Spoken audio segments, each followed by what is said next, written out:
구세주의 흘린 보배 피금서 나를 정케 하소서. 내가 매일 십자가 더 가까이 가오니 구세주의 흘린 보배 피로써 나를 정케 하소서.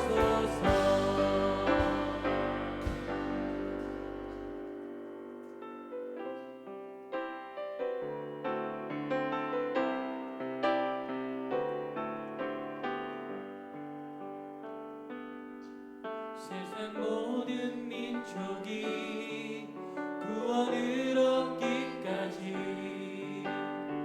쉬지 않으시는 하나님, 주의 심장 다지고 우리 이제 일어나 주 따르게 하소서. 세상 모든 육체가 주의 영광 보도록 우릴 부르시는 하나님, 주의 손과 발 되어 세상을 치유하며 주 섬기게 하소서. 물이 바다 덮음같이 여호와의 영광을 인정하는 것이 온 세상 가득하리라. 물이 바다 덮음같이 물이 바다 덮음같이 세상 모든 육체가 주의 영광 보도록 세상 모든 육체가 주의 영광 보도록 우릴 부르시는 하나님, 주의 손과 발 되어 세상을 치유하며 주 섬기게. 우리 한 목소리로 물이 바다 덮음같이 물이 바다 덮음같이 여호와의 영광을 인정하는 것이 온 세상 가득하리라. 물이 바다 덮음같이 물이 바다 덮음같이 물이 바다 덮음 보리라. 그날에 보리라. 그날에 주의 영광 가득한 세상 우리를 듣게 되니 온 세상 가득한 승리의 함성. 물이 바다 덮음같이 여호와의 영광을 인정하는 것이 온 세상 가득하리라. 물이 바다 덮음같이 물이 바다 덮음같이 물이 바다 덮음같이.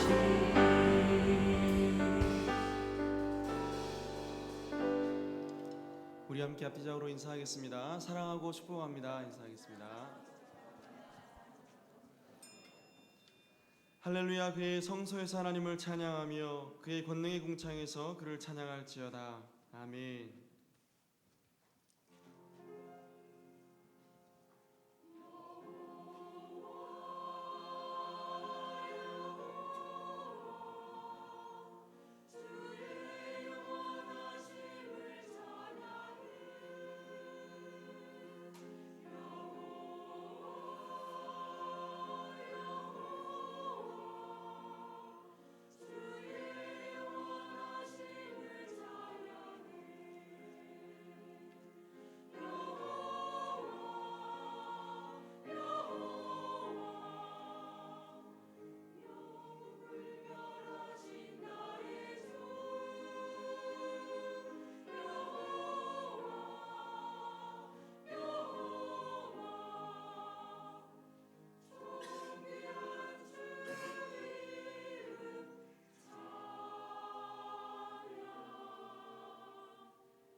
전능하사 천지를 만드신 하나님 아버지를 내가 믿사오며 그 외아들 우리 주 예수 그리스도를 믿사오니 이는 성령으로 잉태하사 동정녀 마리아에게 나시고 본디오 빌라도에게 고난을 받으사 십자가에 못 박혀 죽으시고 장사한 지 사흘 만에 죽은 자 가운데서 다시 살아나시며 하늘에 오르사 전능하신 하나님 우편에 앉아 계시다가 저리로서 산 자와 죽은 자를 심판하러 오시리라.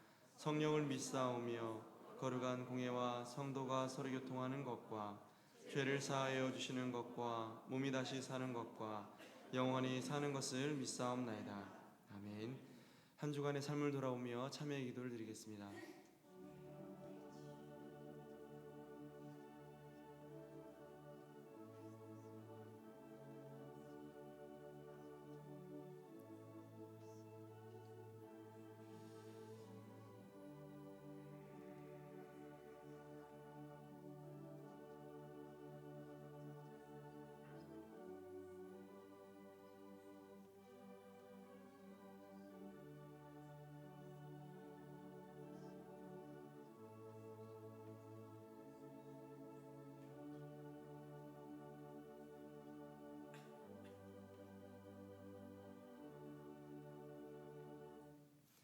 사제의 선언입니다. 만일 우리가 우리 죄를 자백하면 그는 미쁘시고 이로우사 우리 죄를 사하시며 우리를 모든 불의에서 깨끗하게 하실 것이요. 아멘.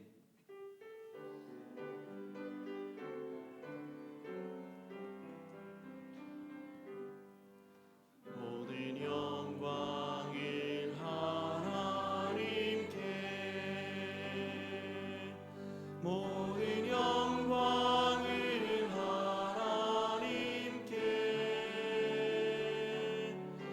온 마음과 뜻 다해 주사옵니다.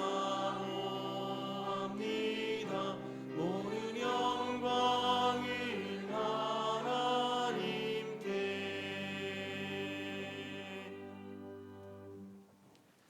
제1은 너는 나 외에는 다른 신들을 내게 두지 말라.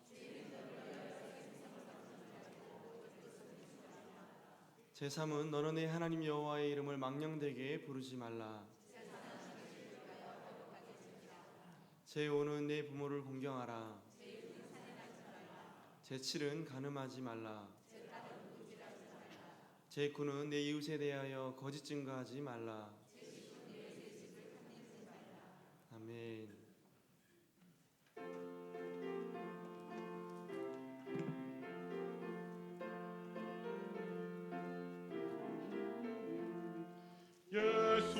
예수님은 누구신가?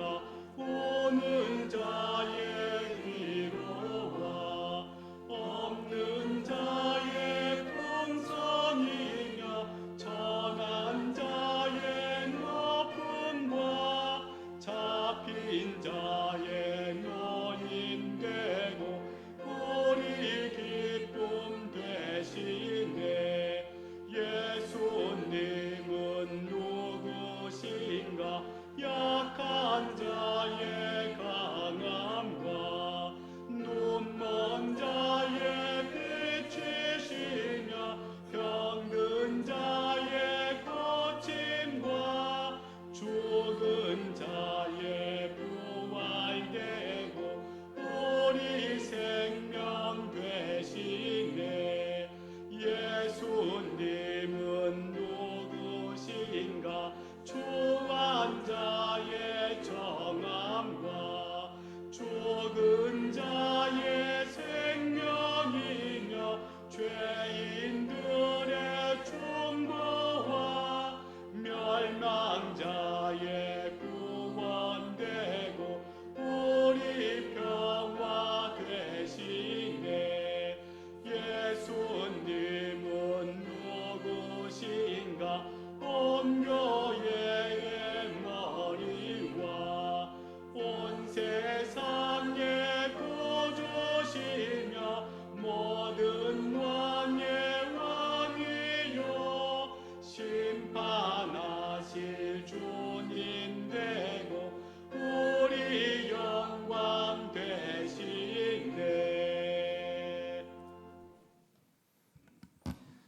거룩하신 우리 하나님 아버지, 지난 한 주도 우리의 삶 가운데 베풀어 주신 은혜와 사랑으로 인해 이 시간 감사와 찬송을 올려드립니다.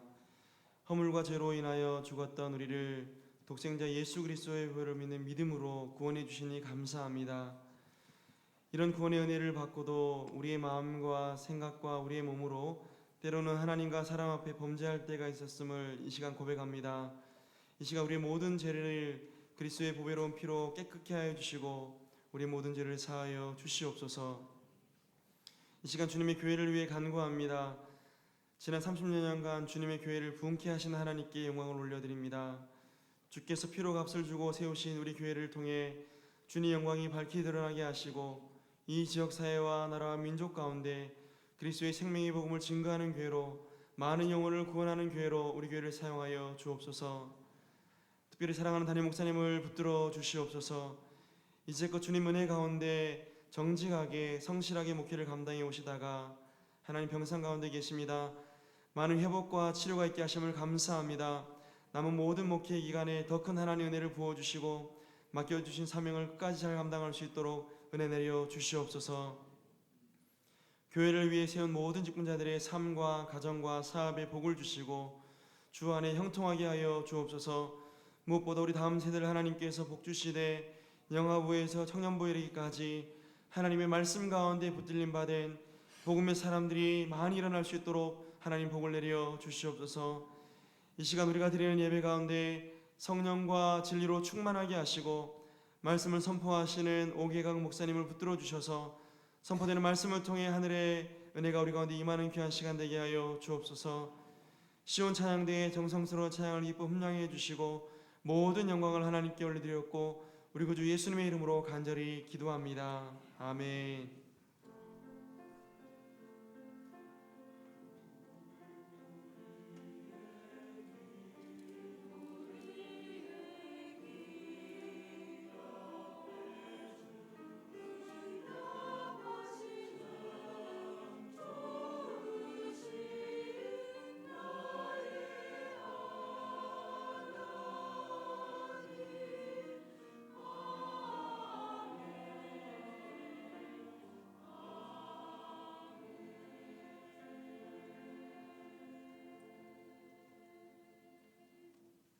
다 함께 일어나서 하나님 말씀을 받겠습니다. 오늘 우리에게 주시는 하나님 말씀은 레위기 3장 1절과 5절입니다.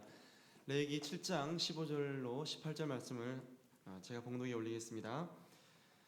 사람이 만일 화목제의 제물을 예물로 드리되 서로 드리려면 수컷이나 암컷이나 흠 없는 것으로 여호와 앞에 드릴지니 그 예물의 머리에 안수하고 회막문에서 잡을 것이요 아론의 자손 제사장들은 그 피를 제단 사방에 뿌릴 것이며 그는 또 그 화목제의 제물 중에서 여호와께 화제를 드릴지니 곧 내장에 덮인 기름과 내장에 붙은 모든 기름과 두 콩팥과 그 위에 기름 곧 허리 쪽에 있는 것과 간에 덮인 거풀을 콩팥과 함께 떼어낼 것이요 아론의 자손은 그것을 제단 위에 불 위에 있는 나무 위에 번제물 위에서 살을 찌니 이는 화제라 여호와께 향기로운 냄새니라.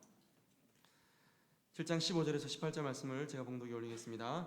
감사함으로 드리는 화목제물의 고기는 드리는 그날에 먹을 것이요 조금이라도 이튿날 아침까지 두지 말 것이니라. 그러나 그의 예물의 제물이 서원이나 자원하는 것이면 그 제물을 드린 날에 먹을 것이요 그 남은 것은 이튿날에도 먹되 그 제물의 고기가 셋째 날까지 남았으면 불사를 지니 만일 그 화목제물의 고기를 셋째 날에 조금이라도 먹으면 그 제사는 기쁘게 받아들여지지 않을 것이라. 드린 자에게도 예물답게 되지 못하고 도리어 가증한 것이 될 것이며 그것을 먹는 자는 그 죄를 짊어지리라. 아멘.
할렐루야. 지난 한 주간도 믿음으로 잘 사셨습니까? 네, 여러분들이 일주일 만에 또 뵙게 되니까 참 반갑고 좋습니다. 우리 옆 사람들과 함께 인사 나누겠습니다. 존경하고 사랑합니다. 존경하고 사랑합니다. 한 번 더 인사를 나눌까요? 전심으로 하나님을 예배합시다. 전심으로 하나님을 예배합시다. 네. 화면에 제가 잘 나옵니까?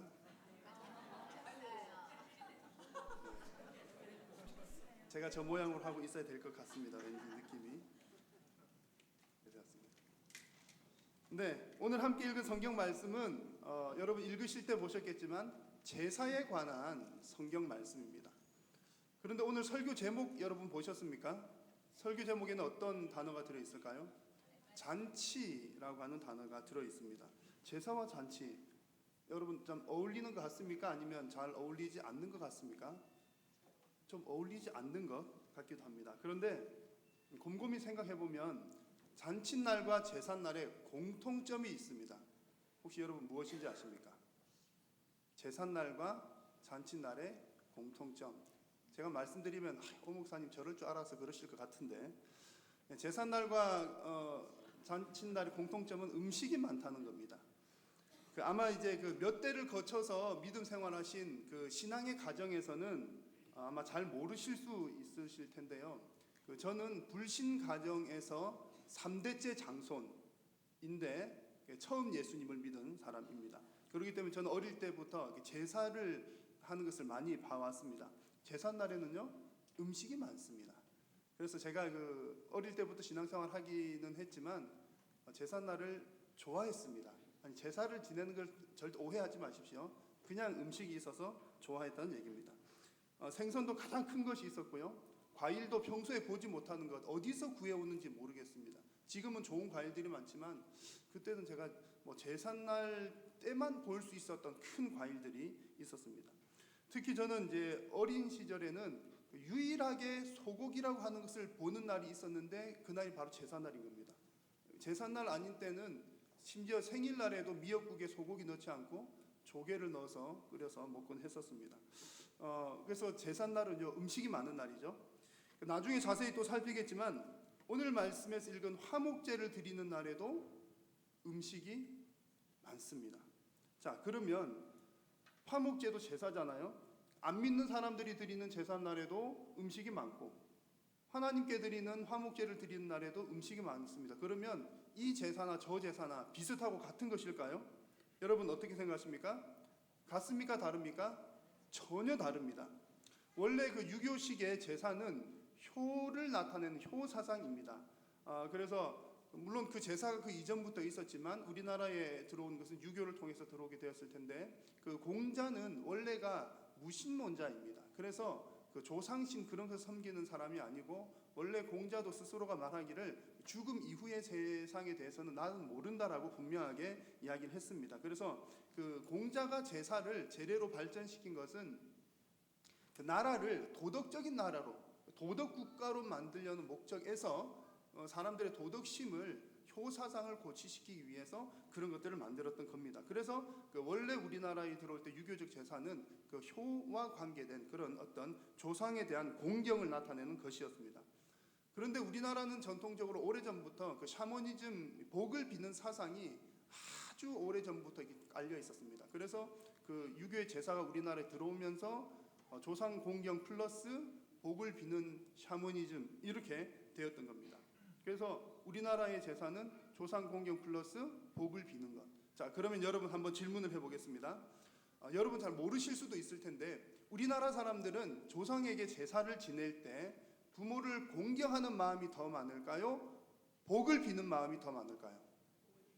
어떻게 하십니까? 제사 해보셨나요? 안 믿는 가정에서 자라서 온 이제 저로서는 이제 확신하는 것은 제사를 지내는 사람들의 목적은 복을 받으려고 하는 그런 모습들이었습니다. 제사 때마다 본 것은 조상에게 복을 비는 것이죠. 저는 제사 때 절 했을까요? 안 했을까요?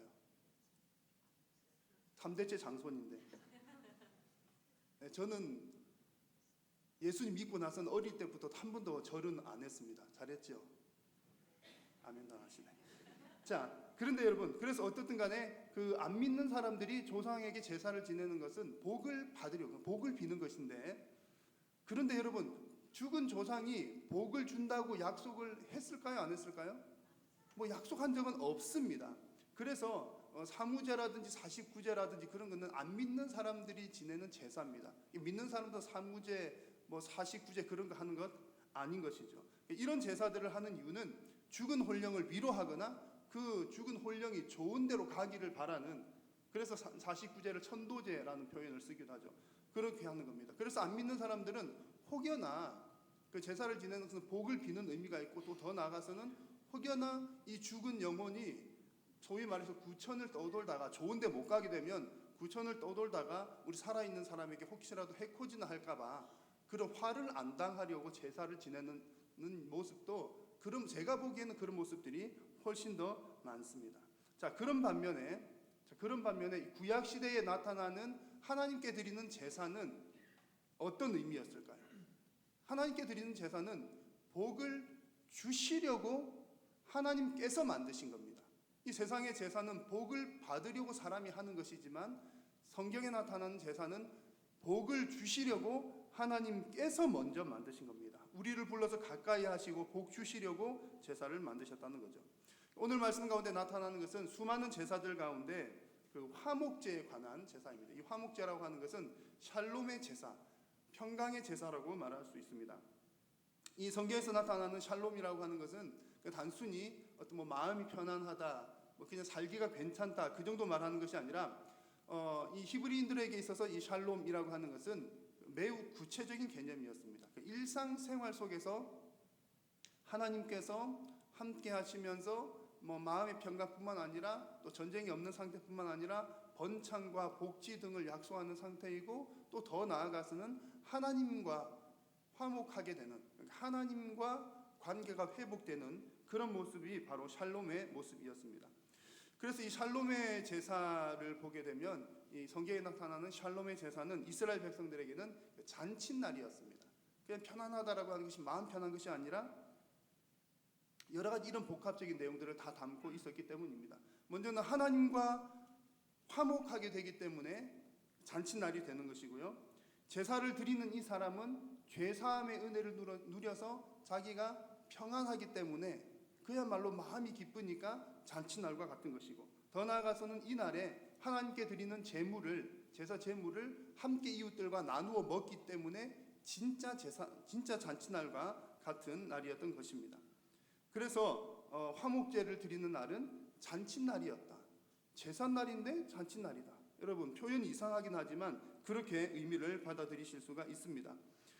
여러분, 믿는 사람과 안 믿는 사람의 제사 차이점을 아시겠죠? 안 믿는 사람들이 드리는 제사라고 하는 것은 그 두려움에서부터 시작하는 것이지만, 하나님께 드리는 제사, 하나님께서 드리라고 하는 그 제사는 기쁨의 자리요 잔치의 분위기라는 그 확연한 차이점이 있다는 것을 여러분 꼭 기억을 하시면 좋겠습니다.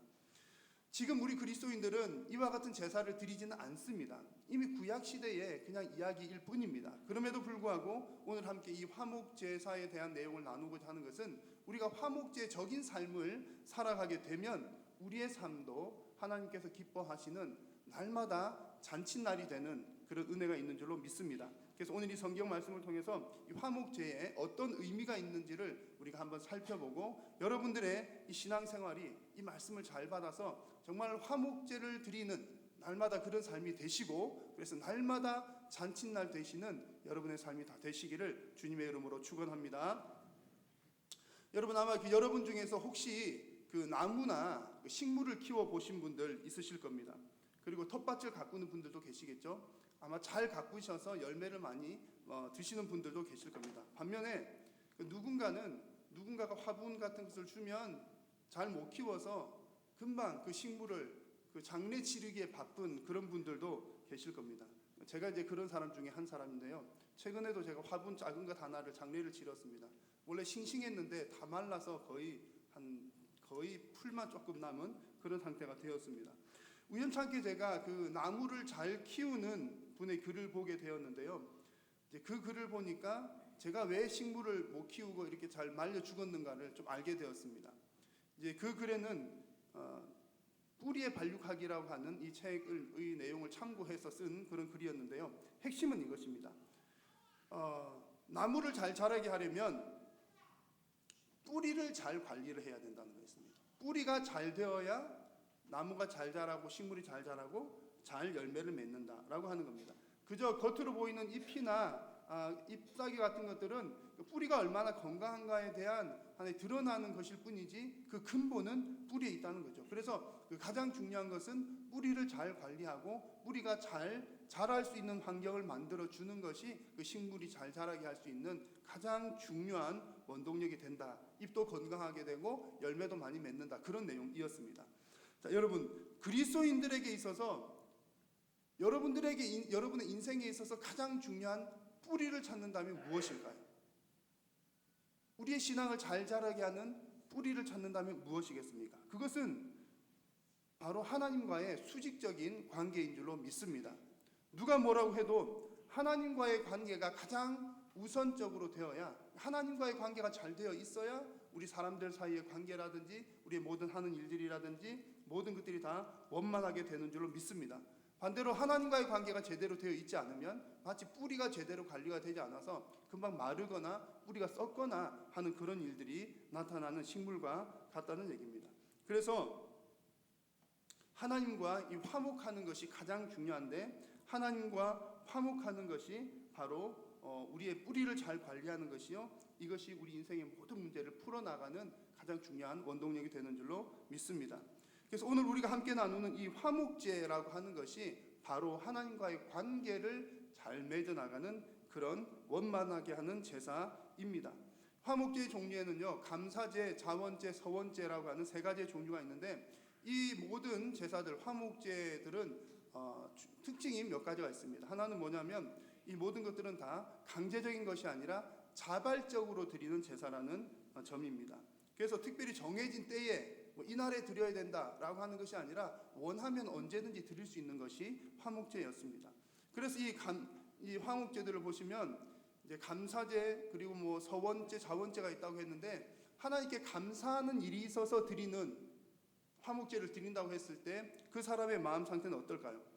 이미 하나님과의 관계가 좋다라고 하는 것을 드러내는 것이죠. 또 특별히 하나님께 서원한 일이 있거나 또 서원한 일을 이루어 주신 것에 대해서 서원 제물을 드린 경우를 보게 되면 하나님과 더 좋은 관계를 맺어 나가거나 혹은 그렇게 또 이루어 주신 것에 대한 감사를 드리게 되는 일입니다. 그리고 또 특별한 이유 없이 드리는 그런 화목제는 자원제라고 하는데, 특별한 이유가 없음에도 불구하고 하나님께 제물을 드린다라고 하는 것은 하나님과 더 가까워지기를 바라는 마음을 담고 있는 것입니다. 그러므로 이 화목제는 어떤 종류의 화목제이든 간에 하나님과의 관계를 더 가까이 하거나 혹은 가까이 하고 있거나 또 가까이 하고 싶은 마음을 담아서 드리는 것이 화목제인 것입니다.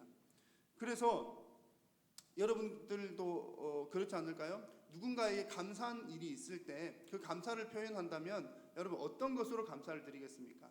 가장 좋은 것으로 드리겠습니까? 보통의 것으로 드리겠습니까?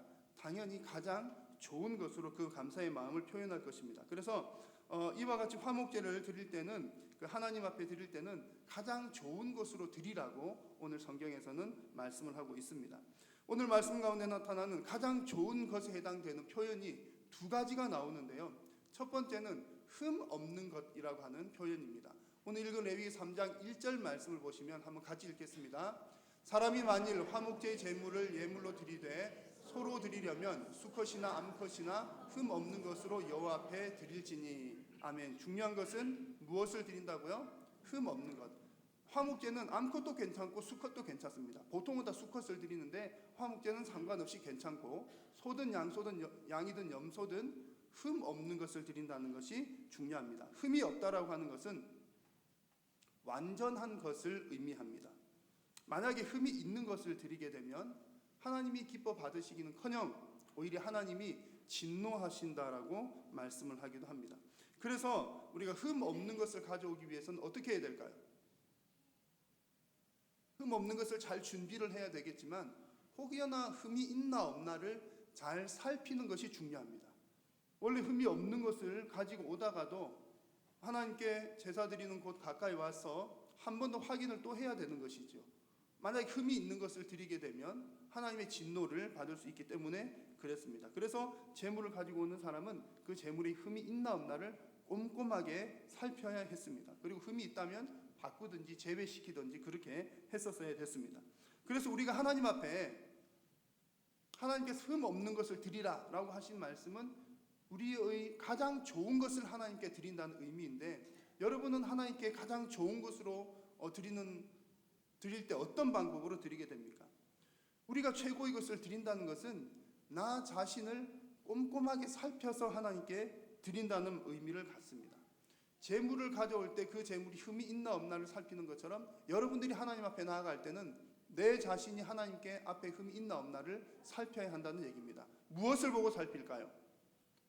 하나님의 말씀에 비추어서 내 삶이, 내가 행한 것이 하나님 앞에 볼 때에, 이 말씀에 비추어 볼 때에 흠이 있는지 없는지를 잘 살펴보아야 하는 것입니다.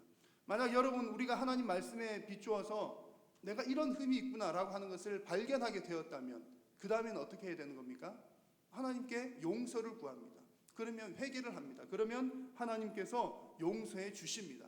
그것을 통해서 우리는 또 온전케 되는 것이죠. 흠이 없게 되는 것입니다. 그래서 여러분, 하나님께서 기뻐 받으시는 가장 좋은 흠 없는 제물은 말씀에 비추어서 회개하는 우리의 심령인 줄로 믿기를 바랍니다. 그래서 날마다 하나님의 말씀에 여러분 자신을 비추어 보시고, 또 우리가 날마다 하나님 앞에 회개하는 삶을, 그런 심령을 갖는 저와 여러분들의 마음이 다 되시기를 주님의 이름으로 축원합니다. 가장 좋은 것을 나타내는 두 번째 표현이 오늘 레위기 3장 3절과 4절에 나타나는데요. 그것은 바로 기름과 두 콩팥이라고 하는 내용입니다. 화목 제물을 드릴 때 기름을 드리라, 하나님께 기름을 드리라는 표현이 나오고요. 두 콩팥을 드리라, 그런 표현들이 나옵니다. 이 말씀에서 기름이라고 표현된 것은 이 히브리 말을 다른 말로 표현할 때는 가장 좋은 것, the best라고도 해석이 가능합니다. 번역이 가능합니다. 그리고 고대 근동지방에서는 기름을 가장 좋은 부분으로 여겼다고 합니다. 지금 우리가 생각하는 것과는 조금 다를 수 있습니다. 그러나 이 성경이 기록된 시대에는 이 기름이라고 번역된 것은 가장 좋은 것이다라고 생각을 했던 것입니다. 그리고 또 이 말씀 가운데 보니까 기름을 드리고 또 무엇을 드린다고요? 콩팥을 드리라고 했습니다. 히브리인들의 생각에 있어서 어떤 그 사고가 있었냐면, 인간의 감정이나 생각이 내장, 콩팥, 간 이런 곳에 인간의 생각과 감정이 좌소한 있다라고 생각을 했었습니다. 그렇기 때문에 오늘 이 말씀에서 두 콩팥을 드린다라고 하는 것은 우리의 생각이나 감정을 다 드린다는 겁니다. 예배자의 마음과 생각을 다 담아서 드린다는 그런 상징적인 의미를 가지고 있는 것입니다. 더 나아가서 생각한다면 자신의 존재 중에서 가장 소중한 것, 내 생각, 내 감정, 내가 나의 부분 중에서 가장 소중한 것, 이것을 또 다른 말로 표현하면 나 자신의 전부를 온전하게 하나님께 드린다는 말입니다. 사랑하는 여러분, 하나님이 기뻐 받으시는 화목 제물은 우리의 전심을 담은 예배인 줄로 믿습니다. 그리고 우리의 삶을 통째로 드리는 것을 우리 하나님께서 기뻐 받으시는 줄로 믿으시기를 바랍니다. 자, 그러면 여러분들이 여러분을 하나님께 이렇게 화목 제물로 온전히 드린다면 여러분들이 드리는 그 제물로 인해서 하나님과의 관계가 완전하게 회복이 될 수 있을까요? 아니면 없을까요? 정답은 내가 드리는 것으로 완전하게 회복될 수는 없다는 얘기입니다. 왜냐하면 나 자신이 완전한 제물이 될 수 없기 때문에 그렇습니다. 그러나 감사하게도 우리를 대신해서 완전한 화목 제물이 하나님께 드려졌습니다. 로마서 5장 1절 말씀을 함께 읽겠습니다.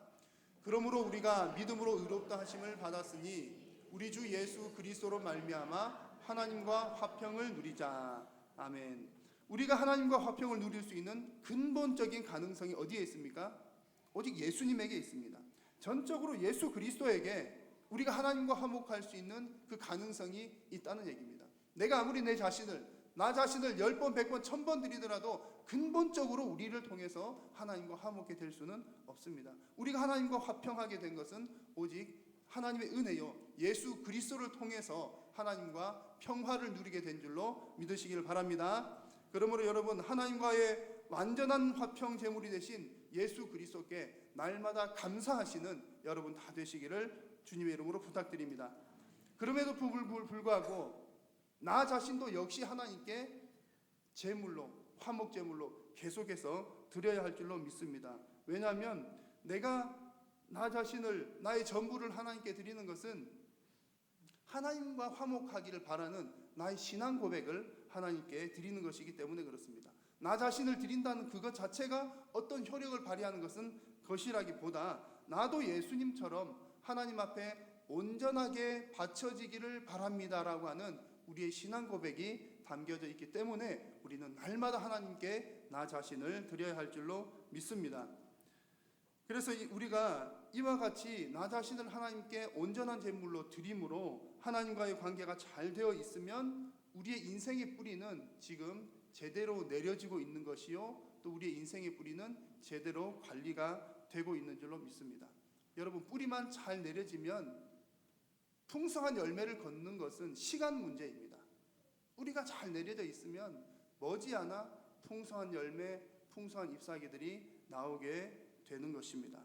그러므로 여러분, 하나님과 화목한 여러분들의 인생이 날마다 잔칫날이 되는 가장 기초적인 삶이 되는 줄로 믿으시기를 바랍니다. 두 번째로 살펴볼 내용은 우리에게 임하는 하나님의 평강입니다. 첫 번째는 하나님과의 관계에 대해서 살펴보았고요. 두 번째는 우리에게 임하는 하나님의 평강입니다. 우리가 화목제를 드리는 삶은 하나님의 평화를 우리가 누리게 합니다. 사람에게 있어서 가장 큰 평강은 아마도 죄의 문제를 해결하는 데 있다고 할 수 있습니다. 왜냐하면 그 평강이라고 하는 말 자체가 그 중요한 의미 가운데 하나님께서 창조하신 본래의 모습을 회복되는 것, 그것이 평강이기 때문에 그렇습니다. 그래서 그냥 마음이 편안하다, 그냥 잘 된다는 것 정도가 아니라 근본적으로 하나님과의 관계가 회복되는 것, 근본적으로 본래의 모습으로 되돌아가는 것이 바로 이 평강, 샬롬의 상태인 것입니다. 그러므로 평안했던 창조의 모습으로 되돌아가기 위해서는 반드시 죄의 문제가 해결이 되어야 합니다. 여러분, 죄의 문제를 해결하기 위해서 선행되어야 될 한 가지 조건이 있는데 그것은 바로 죄를 죄로 인식하는 것입니다. 죄를 짓고도 내가 죄를 지었다, 나는 죄인이다 라고 하는 것을 모른다면 문제의 해결이 어렵다는 얘기입니다. 여러분, 최근에 여러분 한 몇 달 사이에 보셨던 사건들 가운데 시민들의 큰 분노를 산 사건들이 여러 번 있었죠. 강남역에서 했던 김모 씨 사건, 또 안산에서 끔찍한 사건을 저질렀던 조모 씨 사건, 그런 사건들이 있어 왔습니다. 또 더 많죠. 이런 사건들이 좀 심각한 이유가 또 더 있습니다. 죄를 지은 것도 잘못이고 죄를 지은 것도 심각한 문제지만 좀 더 심각한 문제는 제가 좀 전에 보여드렸던 이 사람들은 죄를 짓고도 죄책감을 느끼지 못했다는 것이 더 심각한 문제입니다. 그래서 강남역 김모 씨 사건도 보시면 인터뷰할 내용에 보시면 그럴 수도 있지 않느냐, 그런 인터뷰를 했던 것을 봤습니다. 그리고 안산의 조모 씨도 그 끔찍한 범죄를 저지른 후에도 평상시와 똑같이 SNS에 자기 사진 올리고 글 올리고 하는 그런 생활을 했다고 합니다. 여러분, 이런 사람들을 두고서 무엇이라고 부르는지 아시죠? 소시오패스라고 부릅니다. 사이코패스와 좀 비슷하기도 하지만 다른데, 사이코패스라고 하는 것은 아주 충동적이고 감정 조절이 안 돼가지고 그냥 욱하는 그 감정으로 범죄를 저지르게 됩니다. 그러니까 범죄가 눈으로 아주 확연하게 드러나게 되죠. 그러나 소시오패스라고 하는 것은 스스로가 감정 조절을 하는 사람들입니다. 감정을 숨기면서 교묘하게 죄를 짓는데, 문제는 뭐냐면 죄를 짓고도 죄책감을 느끼지 않는다는 것이 이 소시오패스의 특징이자 문제입니다. 더 무서운 것은요, 우리 사회에 이 소시오패스적인 기질을 가진 사람이 많을까요? 적을까요? 통계에 의하면 많은데 어느 정도 많냐면 한 4%, 그러니까 100명 중에 4명, 25명 중에 1명. 우리가 예배 시간에 여기가 지금 200명이 있다고 친다면 여기 앉아 계신 여러분 중에 8명, 물론 우리 중에는 1명도 없겠죠. 일반적인 통계 수치가 그러다는 이야기입니다. 그래서 전문가들에 의하면 이제 전문가들이 그런 얘기를 이제 써놓은 것을 봤습니다. 만약 당신의 직장에서 직장 상사가 소시오패스적인 기질이 있는지 없는지를 살펴보려면 이런 것을 한번 보라.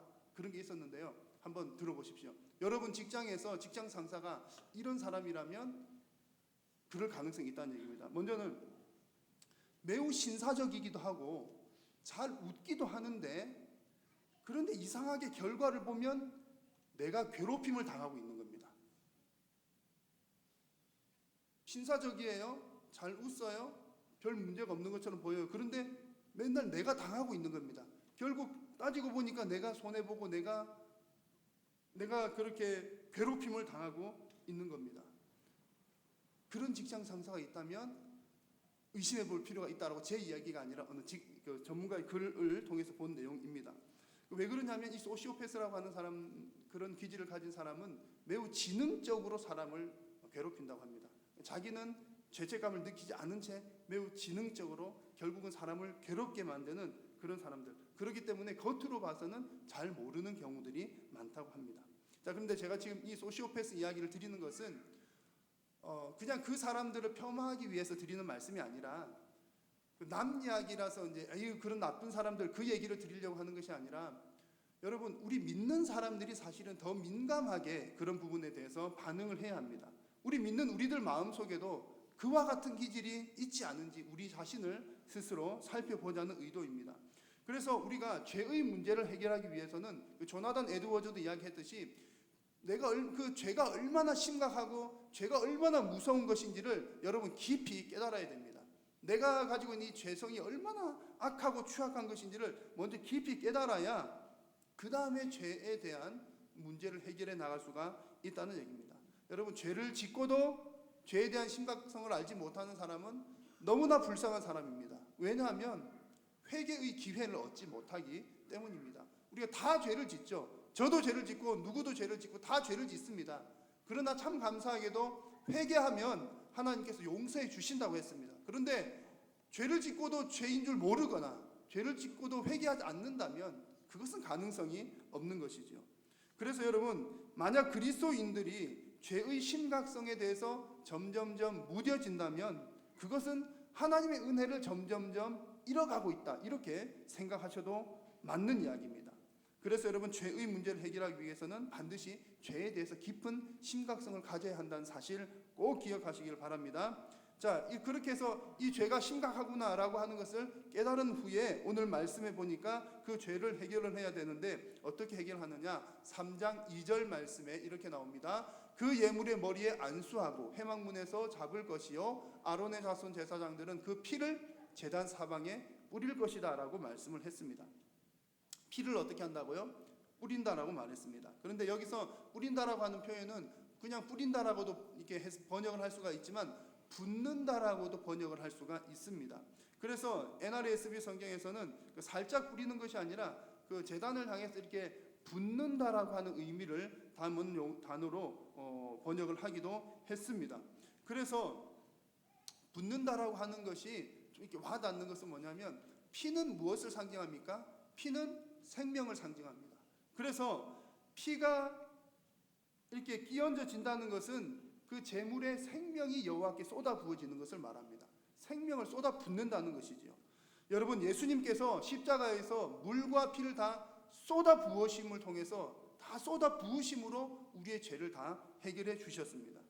그러므로 여러분, 죄의 문제가 해결되려면 생명이 쏟아지는 희생이 있어야 한다는 이야기입니다. 이런 의미에서 볼 때 우리는 예수님의 희생으로 우리는 평화를 누린 사람들인 줄로 믿습니다. 로마서 5장 11절 말씀을 같이 한번 읽겠습니다. 그뿐 아니라 이제 우리로 화목하게 하신 우리 주 예수 그리스도로 말미암아 하나님 안에서 또한 즐거워하느니라. 아멘. 여러분, 화목제의 삶을 산다는 것은 죄의 문제를 해결받아서 기뻐한다, 즐거워한다라고 하는 겁니다. 예수 그리스도로 말미암아 죄의 문제가 해결되었으니 우리는 즐거워한다라고 하는 이야기입니다. 여러분, 인생의 가장 큰 문제는 죄의 문제라 할 수 있습니다. 이 죄의 문제가 해결되었으니 여러분 기쁘십니까? 즐거우십니까? 기쁘고도 즐거우시지요. 죄의 문제가 해결된 우리의 삶은 날마다 잔칫날이 잔치날인 줄로 믿습니다. 그래서 여러분, 혹 여러분의 삶 가운데 뭐 고달프고 힘드신 일들이 있으시겠지요. 사업도 잘 안 되고, 공부도 잘 안 되고, 연애도 잘 안 되고, 이것도 안 되고 저것도 안 된다 하더라도 여러분 낙심하지 마십시오. 여러분 인생에게 잘 된 것은 무엇입니까? 죄의 문제가 잘 해결된 줄로 믿습니다. 여러분, 다른 거 다 안 되더라도 인생의 가장 큰 짐인 죄의 문제가 해결되었다. 이것은 여러분, 다른 거 다 안 돼도 괜찮아, 이것 하나만 해결한 것으로 해도 나는 충분히 기쁘고 즐거워, 이렇게 고백하는 여러분 모두가 되시기를 주님의 이름으로 축원합니다. 죄의 문제가 해결되면 우리의 인생은 날마다 잔칫날인 줄로 믿습니다. 오늘 우리는 화목제의 의미에 대한 말씀들을 나누고 있습니다. 첫 번째는 하나님과의 화목을 이야기를 했고요. 두 번째는 하나님의 평강이 우리에게 임하는 것에 대해서 생각했습니다. 이제 세 번째로 나눌 내용은 이웃들과 함께 화목하는 내용, 화목제에 들어있는 의미를 생각을 해보려고 합니다. 여러분, 화목제의 특징은 믿는 사람이 하나님께 그 제물을 드릴 때 하나님만 기뻐하시는 것이 아니라 온 이웃들도 함께 즐거워하고 기뻐한다는 데 있습니다. 이 화목제는 다른 제사와는 달리 그 제사의 제물을 온 이웃들과 마을 사람들이 함께 나누어 먹었기 때문에 그렇습니다. 그래서 한마디로 말하면 이 화목제를 드리는 날은 정말 말 그대로 잔칫날이었던 것이죠. 자, 기름과 콩팥은 누구에게 드립니까? 화제로 하나님께 드립니다. 가슴살과 오른쪽 넓적다리는 제사장 몫으로 돌아갑니다. 나머지 부위들은 제사를 드린 사람과 또 이웃들이 함께 나누어 먹습니다. 고기가 귀했던 그 시절에 이렇게 고기를 함께 나누어 먹는다는 것은 얼마나 큰 잔치였겠습니까? 그래서 화목제를 드리는 날이 많으면 많을수록 무슨 날이 많은 것이죠? 잔칫날이 더 많은 것이었습니다. 한 가지 재미있는 사실이 있는데요. 화목제로 드리는 제물은 소나 양이나 염소, 암컷이나 수컷이나 상관이 없지만 새는 없습니다. 새. 다른 제사에는 새를 드릴 수가 있었는데 화목제는 새가 없습니다. 왜 새가 없을까요? 눈치채셨겠지만 새는 먹을 게 없잖아요. 화목제는 나누어 먹어야 되는데, 여러분 닭을 새라고 생각하더라도 통닭 한 마리면 몇 인분이죠? 1인분이잖아요. 한 마리는 1인분. 그러니까는 새는 화목제에 없는 거죠. 소나 양이나 염소나, 적어도 양, 염소 그 정도 되어야 합니다. 여러분, 하나님께서 화목제에 대한 규정을 주신 것들 중에 또 주목할 만한 것이 있는데요. 7장 15절에 나오는 내용입니다. 감사함으로 드리는 화목 제물의 고기는 드리는 그 날에 먹을 것이요, 조금이라도 이튿날 아침까지 두지 말라는 것이 이 화목 제물에 대한 하나님의 또 한 가지의 규정이었습니다.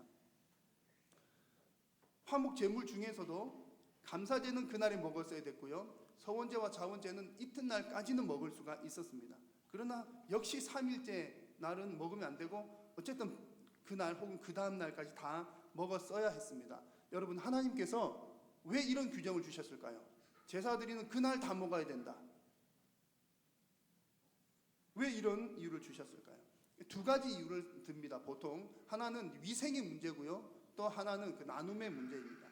이렇게 날짜를 정한 것은 위생상 빨리 먹어야 된다, 이제 그런 의미도 있지만, 사실 더 중요한 것은 화목제로 드리는 이 제물의 목적 자체가 함께 나누어 먹는 것이기 때문에 오래 보관하지 말고 빨리 나누어 짧은 시간 내에 더 풍성하게, 더 많이.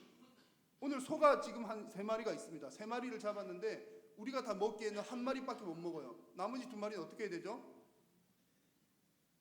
옆집 사람들 불러다가 함께 나누어 먹어야 된다는 겁니다. 그래서 하나님께서 이 화목제를 통해서 우리에게 주시는 중요한 교훈은, 화목제는 이웃들과 함께 나누는 제사이다.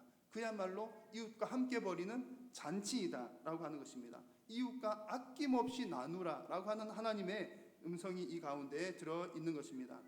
그래서 성경 곳곳에서도 보면 우리가 하나님과의 관계를 잘하는 것도 중요하지만 이웃이나 형제들과 관계를 잘하는 것도 중요하다라고 하는 그런 말씀들과 명령들이 많이 나옵니다. 그 가운데 몇몇 곳들을 보면 요한일서 4장 20절 함께 같이 읽겠습니다. 누구든지 하나님을 사랑하노라 하고 그 형제를 미워하면 이는 거짓말하는 자니 보는 바 그 형제를 사랑하지 아니하는 자는 보지 못하는 바 하나님을 사랑할 수 없느니라. 잠언 19장 17절 말씀. 가난한 자를 불쌍히 여기는 것은 여호와께 구워 드리는 것이니 그의 선행을 그에게 갚아 주시리라. 아멘. 여러분, 하나님과 화평한 사람은 이웃과도 화평하게 되어 있습니다. 거꾸로 보면 이웃과 화평한 사람은 하나님과의 관계도 좋을 가능성이 많습니다. 그런데 만약 누군가가 나는 하나님을 믿노라 하면서 형제나 지체나 혹은 이웃과의 관계가 좋지 않다면, 혹은 그가 속한 어느 그 지역 사회에서 이웃들로부터 손가락질을 받는다면 그 사람은 과연 내가 지금 신앙생활을 잘하고 있는가를 한 번쯤은 돌아보아야 합니다. 오히려 믿는 사람들은 이웃들과 함께 풍성한 것을 나누기 때문에 믿는 사람이 있는 그곳은 모든 곳곳에서 잔치가 열리는 곳이 되는 줄로 믿습니다. 여러분, 믿는 사람들은 가는 곳곳마다 잔칫날이 되어야 합니다. 먹을 것을 함께 나누는 것뿐만 아니라 선하는 선행도 많이 나누기 때문에 그것이 또한 잔칫날이 되는 겁니다. 히브리서 13장 16절 말씀 보니까 오직 선을 행함과 서로 나누어 주기를 잊지 말라. 하나님은 이 같은 제사를 기뻐하시느니라. 이 같은 제사는 어떤 제사일까요? 구체적으로 보면 화목제를 이야기하는 겁니다. 화목제는 어떤 제사죠? 선을 행하는 것, 서로 나누어 주는 것.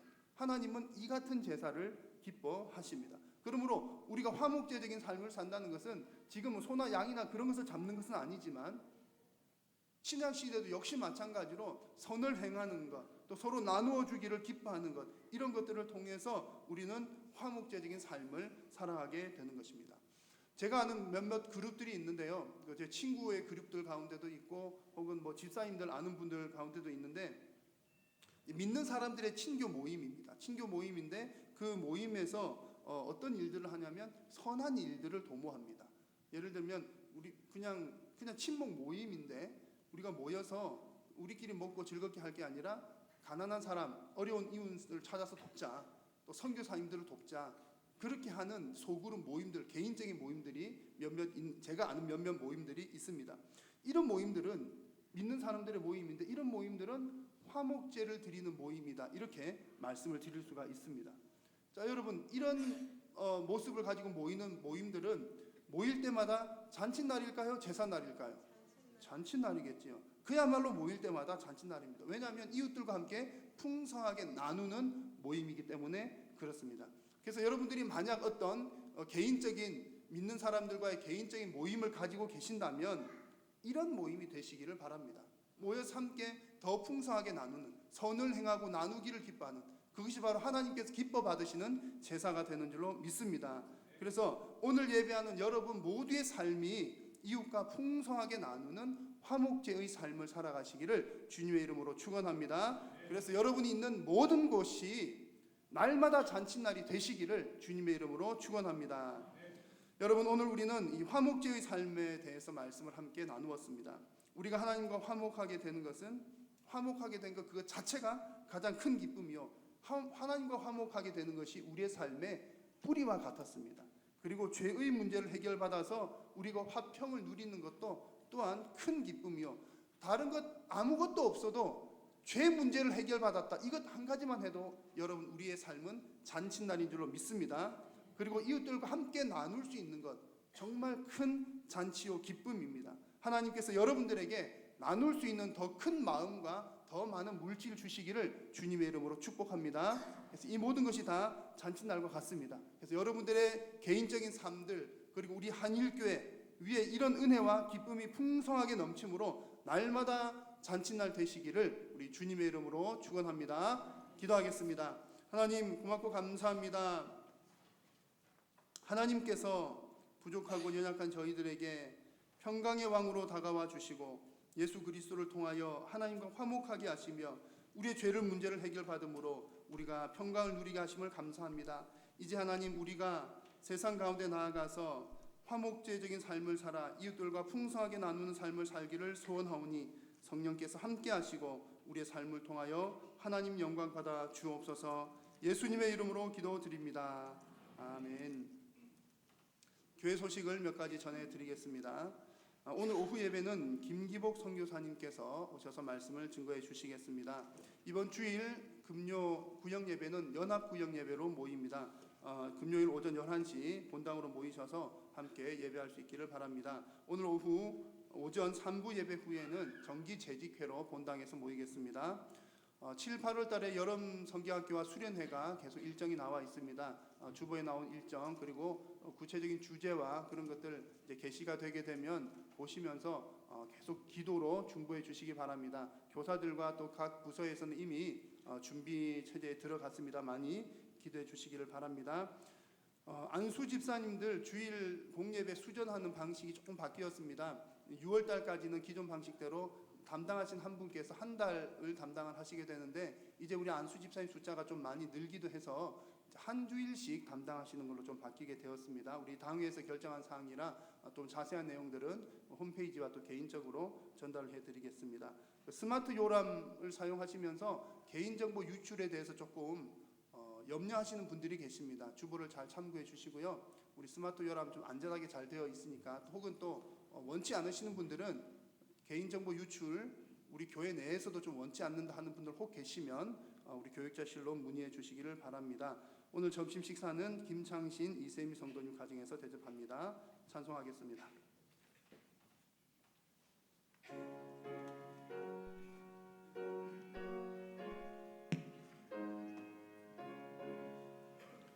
내 평생에 가는 길 소원하여 늘 찬전함과 가든지 금품 바로 무섭고 어렵든지 나의 영혼은 늘 편하다. 내 영혼 편하네. 내 영혼 편하네. 저마귀는 우리를 삼키려고 이빨리고 달려와도 주 예수는 우리의 대장내니 끝내 싸워서 이기겠네. 내 영혼 편하네. 내 영혼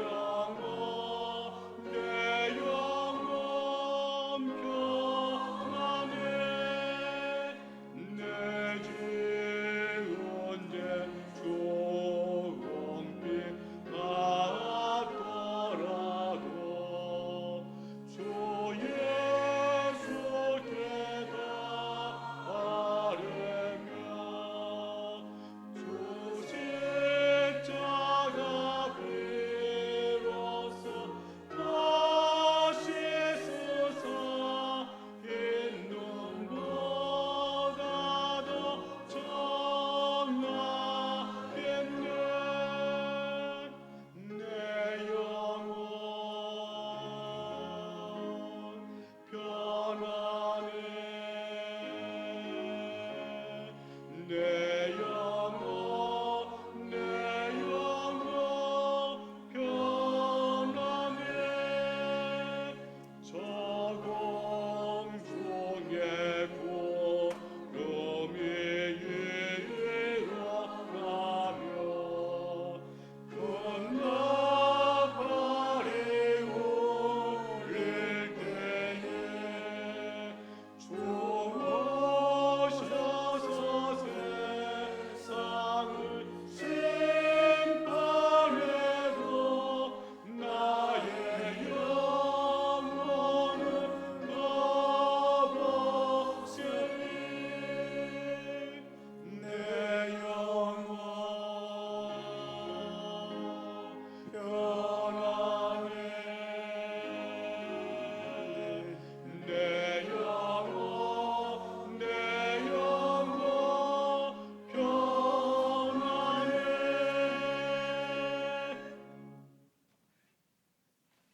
사랑이 많으시고 은혜가 지극히 풍성하신 살아계신 우리 하나님 아버지 하나님 은혜를 감사합니다.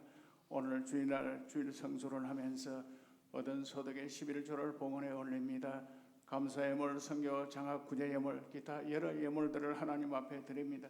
하나님을 사랑하고 교회를 사랑하여 드리는 예물이오니 주님 기뻐 험량해 주시고 풍성하신 아버지 축복의 손길로 풍족하게 채워 주시옵소서.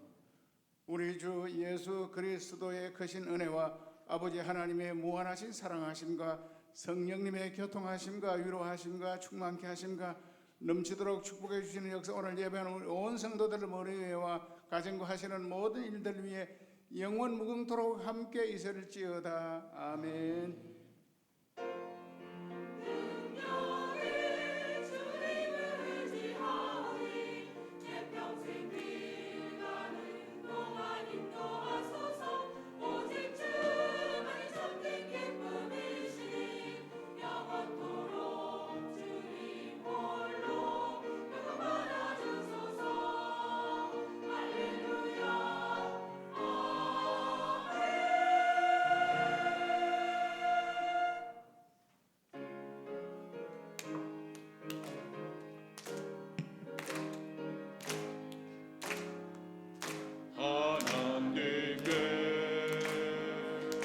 독생자 예수 날 위하여